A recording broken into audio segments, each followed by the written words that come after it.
Hi, I'm Michael Dresser, and in this video I'm going to take you through a cycle of 5 steps which can help you to deepen your orgasmic pleasure. So most people think of an orgasm as being like a single rapid upward trajectory which climaxes in climax. But in actual fact, the body moves towards orgasm in a subtle series of steps. So each step happens by creating arousal in the body, so exciting the body, and then maintaining that excitement for a short while, and then either allowing that excitement to plateau or allowing the body to relax slightly before starting the cycle again. So if you try to get from 0 to orgasm in one go, it's almost guaranteed to result in disappointment. That's just not how the body functions. And physiologically, pleasure happens at the interface between the excitement and the arousal and the relaxation. So if you want to deepen your orgasmic experience, you need to gradually increase the intensity at which you hit that sweet spot of interfacing. So if you think back to the steps that I was talking about earlier, that was about creating arousal and then taking the acceleration off and relaxing a little bit, and that's the moment of interface between going up and going down, which is where the pleasure happens. So here are the 5 steps that you can use if you want to deepen the intensity of your orgasmic pleasure. So step 1 is to get aroused. So first of all, spend some time increasing how excited your body is. And here's a quick demo of a couple of ways that you can do that. So you can bring more emphasis to your in-breath. So one thing you can do to help that is to do what I call a reverse panting style. So if you think about panting normally, it goes outwards. So this is the reverse, where the emphasis is on the in-breath. And you just let the out-breath fall out very naturally on its own. So something else you can try is to move your body, so especially your hips and your pelvis. So you can try a rocking movement, or a circular movement, or a thrusting movement, or a combination of all three.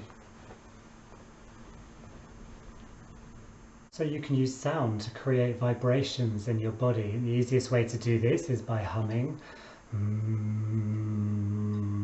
That can turn into moaning,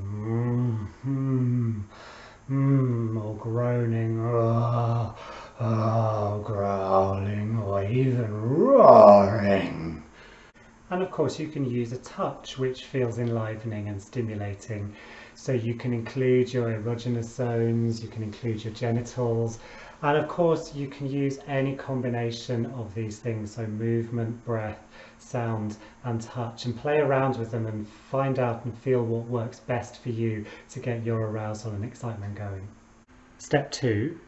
Check your arousal scale. So as you arouse yourself, start to notice where you are on your own arousal scale of 0 to 10. So where 0 is completely unaroused and 10 is orgasm. Step 3. Notice when you've had enough arousal. So this might sound slightly counterintuitive, but pay attention to your body and notice when it's had enough, because this will happen at some point. And so signs that you've had enough arousal might be that your breathing starts to slow naturally, or you start to sigh, your breathing has a sighing element to it. You might notice that your movement slows down, or that movement feels less appealing. Or you might notice that you're no longer feeling stimulation from the touch that you're doing. So step 4 is to plateau or relax. So for the next few minutes, when you've noticed that your body has had enough arousal, you have a choice. So one option is to keep your body at a plateau, so you don't intensify the arousal level, but you don't let it drop either. And you can do this by keeping your in-breath and your out-breath equal with no pause in between. You can do that either slowly, like this,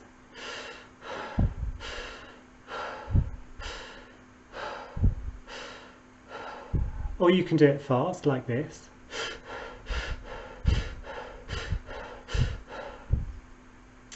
And the other option that you have is to deliberately shift your body towards relaxation. And you can do this by elongating or giving more weight to your out breath. And the easiest way to do that is to add a sigh to your out breath like this.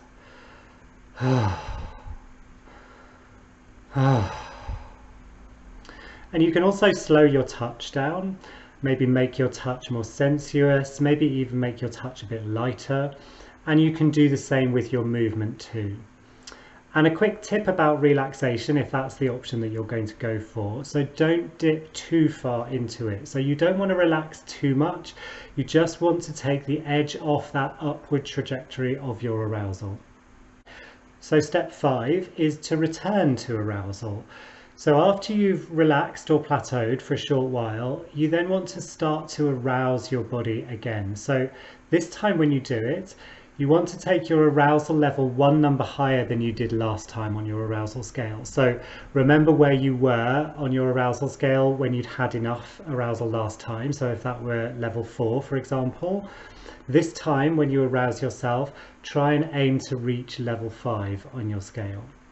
So those are the 5 basic steps.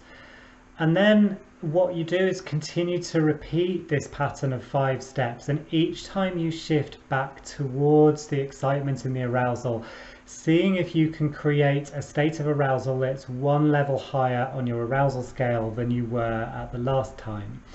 So this might take some time, and you might find that you move up and down on your arousal scale at different points.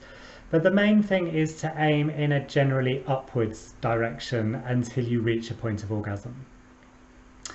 And now, although this is a process that you can work with consciously as we're doing here, your body is actually already very likely doing this process for itself. So next time you experience an orgasm naturally in your body, or maybe you're with somebody and you can observe it in their body, see if you can notice these subtle steps and plateaus that the body naturally creates on its journey towards orgasm.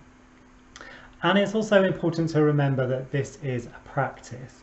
So like any practice, it's about building up your muscles, building up your skills over time. And you might try it once and feel really clunky, so keep coming back to it until it feels more familiar. Or you might have a really great time with it the first time you try it and then be really disappointed the next time you try it.